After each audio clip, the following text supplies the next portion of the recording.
Hello friends, मैं Lokesh Sethia, founder partner SR wealth delight and share market Gurukul. आप सबको मेरे इस चैनल पे स्वागत करता हूं। चार्ट ऑफ द वीक इस सेगमेंट में हम बात करते हैं ऐसा एक स्टॉक के बारे में जो आने वाले कुछ सप्ताह में, कुछ वीक में एक अच्छा प्रदर्शन दिखा सकता है। बट ये हम सिर्फ एजुकेशनल पर्पस के लिए बना रहे हैं। तो इसमें अगर आप कोई पोजीशन बनाते हो या बेचते हो या खरीदते हो तो प्लीज अपना रिसर्च खुद कीजिएगा या अपने एडवाइजर से जरूर पूछ लीजिएगा। हम सीखने की कोशिश कर रहे हैं यहाँ पर किस तरह से स्टॉक आइडेंटिफाई किया जाता है, किस तरह से उसमें टारगेट और स्टॉप लॉस हम लगा सकते हैं, इसके बारे में यहाँ पर हम सीखने की कोशिश करते हैं। तो अगर मेरा ये प्रयास आपको अच्छा लग रहा है तो सब्सक्राइब करना मत भूलिए, क्योंकि आने वाले वीडियोस जो भी होंगे आपको उसमें नोटिफिकेशन मिल जाएंगे। तो बेल आइकन दबाना और सब्सक्राइब करना जरूरी है अगर आपको मेरा वीडियोस देखना है। और अपने दोस्तों के साथ शेयर कीजिए, जितना ज्यादा शेयर करेंगे उतना ही अच्छा कंटेंट हम बना पाएंगे, उतना ही मोटिवेटेड होंगे आपके शेयर से, तो उतना ही अच्छा कंटेंट भी आप लोगों के लिए लेके आ पाएंगे। चलिए दोस्तों, शुरू करते हैं आज का ये एनालिसिस और समझते हैं क्या है आज के पिटारे पे। तो आज जो हम स्टॉक आइडेंटिफाई किया है उसका नाम है बीपीसीएल। आपने इसमें देख लिया होगा थंबनेल पे। बीपीसीएल मैंने क्यों चूज किया है उसके बारे में बात करते हैं। और ये जो स्टॉक है ये जस्ट 2-3 वीक या 4 वीक के लिए नहीं, मुझे लगता है ये 1 साल 2 साल में भी बहुत अच्छा करने वाला है। उसके रिगार्डिंग हम फंडामेंटल्स कुछ अलग वीडियोस बनाने वाले हैं आने वाले टाइम पे, तो मैं वो रिलीज बहुत जल्दी करूंगा, तो उस पर भी आप देखिएगा।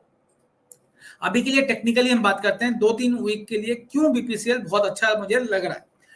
थोड़ा लंबा टाइम फ्रेम और थोड़ा सा शॉर्ट टर्म में, दोनों में बात करते हैं। चलिए, तो मैं अपना स्क्रीन शेयर कर लेता हूं आप लोगों को। मेरा स्क्रीन आपको दिख रहा होगा। अब मैं चलते हैं बीपीसीएल के चार्ट पे। अभी जो हम हैं, अगर आप देखोगे हम कहां पर हैं, बीपीसीएल के मंथली वाले चार्ट पे हैं। मंथली चार्ट पे बीपीसीएल ने 2017-18 के बीच में एक हाई बनाया था 275 का। अगर आप ध्यान से देखो, 275 का ये हाई बनाया था बीपीसीएल ने 2017-18 के बीच में। उसके बाद 3 बार ऐसा टाइम आया जहां पर बीपीसीएल इस 275 को क्रॉस करने की कोशिश की और वो 2 बार फेल हुआ, तीसरी बार ये सक्षम हुआ। मगर इस प्रोसेस में बीपीसीएल को ऑलमोस्ट 7 इयर्स लगे। 275 को क्रॉस करने में बीपीसीएल को, अपना पुराना हाई को क्रॉस करने में बीपीसीएल को ऑलमोस्ट 7 साल लग गए। Correct, number 1। नंबर 2, 7 साल में बीपीसीएल ने रिटर्न कितना दिया अगर ध्यान से देखा जाए तो आप देखोगे 34.93, मतलब 35% का 7 साल में रिटर्न है, जहां पर मार्केट बहुत आगे चल चुका है। राइट, और ये 7 साल मतलब 84 मंथ्स की हम बात कर रहे हैं। 84 मंथ में 35% का रिटर्न, मतलब 3 महीने में आधा परसेंट का भी रिटर्न नहीं है अगर आप कैलकुलेट करें तो एफडी का रिटर्न भी आपको यहाँ पर जनरेट नहीं होते हुए दिखा है। राइट, अब चार्ट में क्या हुआ है, चार्ट में ये हुआ है ब्रेकआउट। ये ब्रेकआउट हुआ कुछ महीने पहले, मई जून में जाके ये ब्रेकआउट आया चार्ट पे 275 में। उसके बाद क्या हो रहा है वो हम देखते हैं। उसके बाद क्या हुआ है, उस मतलब 7 साल का चार्ट पे ब्रेकआउट, नेक्स्ट ब्रेकआउट होने के बाद कंसोलिडेशन हुआ 4 महीने का। राइट, यहाँ पर आप देखो 4 महीने का ब्रेकआउट के बाद कंसोलिडेशन भी हुआ है और एक बार इस ब्रेकआउट को टच भी हुआ है। इसके बाद मार्केट में लगातार 4 मंथ ऐसे हुए हैं, लास्ट 4 मंथ, जहां पर बीपीसीएल ने हायर हाइज हायर लोज बनाए हैं। अगर ध्यान से देखो मंथली चार्ट पे higher highs higher lows create किया है लास्ट 4 मंथ में। इस बीच में एक इंपॉर्टेंट पॉइंट जो आपको नजर रखनी है, वॉलेटिलिटी स्टॉक में बहुत ज्यादा रहा है। इस महीने भी देखोगे तो अभी 267 चल रहा है, 367 चल रहा है और 325 तक इस महीने नीचे आया है। लास्ट मंथ भी 350 तक गया था ऊपर और 320 तक नीचे आया था, मतलब ऑलमोस्ट 70-80 पॉइंट का मूव। उसके लास्ट मंथ भी आप देखोगे तो ऑलमोस्ट 340 के करीब था और 310 तक नीचे आया है, 290 तक नीचे आया है। तो 60 से लेके 70 पॉइंट का डाउनसाइड मूव स्टॉक में, मतलब ऑलमोस्ट 15 to 20% का मूव इन ए मंथ ये स्टॉक लगातार 4 महीना दिखा रहा है। डाउनसाइड एंड अपसाइड मिला के 15 से 20% का मूव आ रहा है, तो ये थोड़ा सा हाई रिस्क बेट हो जाता है। जब भी हम ट्रेड करते हैं 15-20% का स्टॉप लॉस बहुत आसान नहीं होता, करेक्ट। बट जब हम नॉर्मली देखें तो ये कंटिन्यूअस अपर डायरेक्शन में निकले जा रहा है।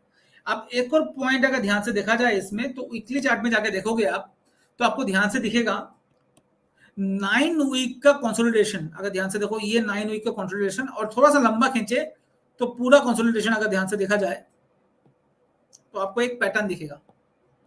इसको हम बोलते हैं flag pattern, right. Flag pattern का ब्रेकआउट के करीब हम यहाँ पर आ चुके हैं। और फ्लैग पैटर्न में क्या है, कितने दिन वीक का है, 6, 7, 8, 9, 10, 11, 12, 13, 14, 15, 16, 17, 18, 19, 20, 21, 22, 23, 24, 25, 26, 30, 31 वीक आपके साथ ही मैं भी गिना हूं। 31 वीक का ब्रेकआउट मतलब ऑलमोस्ट 8 महीने के बाद का ब्रेकआउट आपको इस चार्ट पे आते हुए दिख रहा है, राइट। 8 महीने का कंसोलिडेशन के बाद इस चार्ट पे वापस आपको ब्रेकआउट आते हुए दिख रहा है। तो दूसरा बड़ा बड़ा पॉइंट है कि 8 महीने का कंसोलिडेशन ब्रेकआउट।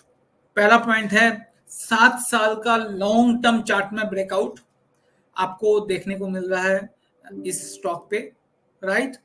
अब तीसरा पॉइंट की अगर जब हम बात करें तो हम चलेंगे एवरेज में, मूविंग एवरेज में चलते हैं। मूविंग एवरेज देखने से पहले अगर मैं बात करूं, इसका वॉल्यूम देखो आप,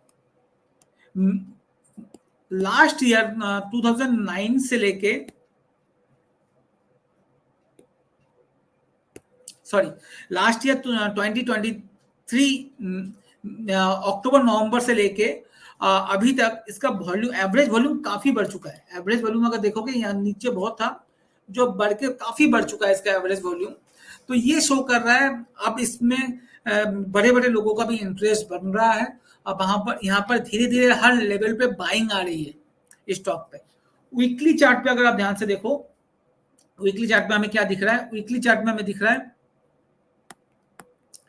ऑल मूविंग एवरेज के ऊपर ये ट्रेड कर रहा है। 100 वीक्स और 50 वीक्स के पास ये सपोर्ट ले रहा है, जो 320 से 340 के करीब ये सपोर्ट ले रहा है। तो ये बड़ा एक सपोर्ट जोन होगा 320 से 340 का लेवल, मतलब यहाँ से 20 से 40-50 पॉइंट नीचे तक एक अच्छा खासा सपोर्ट जोन है। और ऊपर की तरफ भी अगर ये ब्रेकआउट आता है चार्ट पे, तो मोटा मोटा क्योंकि 8 महीने का कंसोलिडेशन ब्रेकआउट है, तो शॉर्ट टर्म की मैं बात कर रहा हूं, ये कम से कम 440 से लेकर 460 तक का मूव आपको दिखा सकता है। अगर और साथ में आप देखो काफी ऊपर है, एडीएक्स काफी ऊपर आपको आते हुए दिख रहा है। तो ये सारे चीज तो आपको दिखेगा ही दिखेगा। प्लस अब हम अगर चलें डेली चार्ट में भी, तो सॉरी डेली चार्ट में हम देख रहे हैं, अब हम चलें डेली चार्ट, वीकली चार्ट में, तो आप देखोगे सारे मूविंग एवरेज के ऊपर ये ट्रेड कर रहा है। और वैसे ही हमने डेली चार्ट में भी देखा, सारे मूविंग एवरेज के ऊपर ये ट्रेड कर रहा था, करेक्ट। तो मैं एक चीज जो पहले गलत बोला था वो है, वीकली नहीं 100 डेज मूविंग एवरेज के ऊपर ये सपोर्ट ले रहा है, not weekly, 100 days moving average के ऊपर ये ट्रेड सपोर्ट ले रहा है। और वीकली चार्ट में भी आप ध्यान से देखो तो आपको दिखेगा ये 21 डेज के मूविंग एवरेज के ही सपोर्ट ले रहा है बार बार। एक बार के लिए ये 50 वीक मूविंग एवरेज के पास आया था, बट यहाँ पर सस्टेन नहीं हुआ और बहुत जल्दी ऊपर वापस चला गया।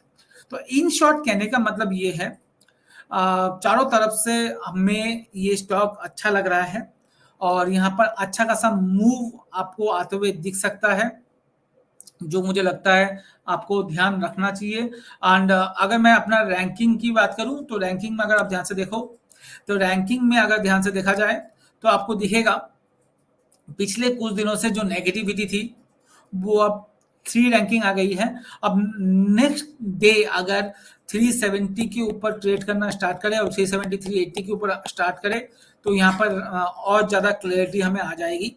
नंबर 1, अगर मैं वीकली चार्ट पे जाकर चेक करता हूं तो आपको दिखेगा यहाँ पर कभी भी वीकली चार्ट में कंसोलिडेशन जरूर हुआ था, बट नेगेटिव कभी नहीं हुआ। पिछले कुछ महीनों से नेगेटिव इस स्टॉक में कभी नहीं आया, साइडवेज जरूर था। अब वहां से ब्रेकआउट आपको रैंकिंग वाइज चार्ट पे देखने को मिल रहा है। और मंथली चार्ट में भी जाके देखेंगे तो आपको 5 के स्पीड में ये स्टॉक जाते हुए दिखेगा, तो बहुत अच्छा जिसको हम रैंकिंग मानते हैं वो आपको दिखेगा। लास्ट नॉट द लीस्ट, अगर आप ध्यान से देखें, ये निफ्टी को भी आउट परफॉर्मेंस दे रहा है पिछले कुछ महीनों से, 7-8 महीनों से, जहां पर निफ्टी इतनी तेजी से चल रहा है उसको आउट परफॉर्मेंस ये दे रहा है वीकली चार्ट पे, प्लस डेली चार्ट में भी आप देखोगे तो अब कुछ दिनों का जो अंडर परफॉर्मेंस था डेली चार्ट में उसको भी आप पूरा करने की कोशिश कर रहा है और उसके ऊपर चलने की कोशिश ये कर रहा है विद वॉल्यूम के साथ। ये ब्रेकआउट आपको चार्ट पे आते हुए दिखा है। तो ओवरऑल अगर मैं बात करूं short to mid term, mid to long term, मुझे बीपीसीएल काफी अच्छा लग रहा है। तो बीपीसीएल आपको अभी नजर पे रखना चाहिए। ध्यान रखिए स्टॉक को मोटा मोटा यहाँ से 20% से 30% का मूव ऊपर की तरफ आना चाहिए और डाउन साइड रिस्क जो हमें दिख रहा है वो है 320-310। अगर टूटता है तो एक अच्छा खासा करेक्शन वापस स्टॉक में देखने को मिलेगा, जो चांसेस मुझे बहुत कम लग रहा है। तो कैसा लगा मुझे ये एनालिसिस प्लीज बताइएगा कमेंट सेक्शन में। और किसी ने मुझे बीपीसीएल लिखा था तभी मैंने बीपीसीएल आइडेंटिफाई करके आपको लिखा है। तो आप कमेंट सेक्शन में बताइए कौन से स्टॉक हम देख सकते हैं, वहां से मैं कोई अगर अच्छा कोई स्टॉक मुझे दिखेगा तो जरूर आप लोगों के लिए मैं उस स्टॉक के ऊपर जरूर वीडियो बनाऊंगा। Thank you very much join करने के लिए और मुझे सुनने के लिए।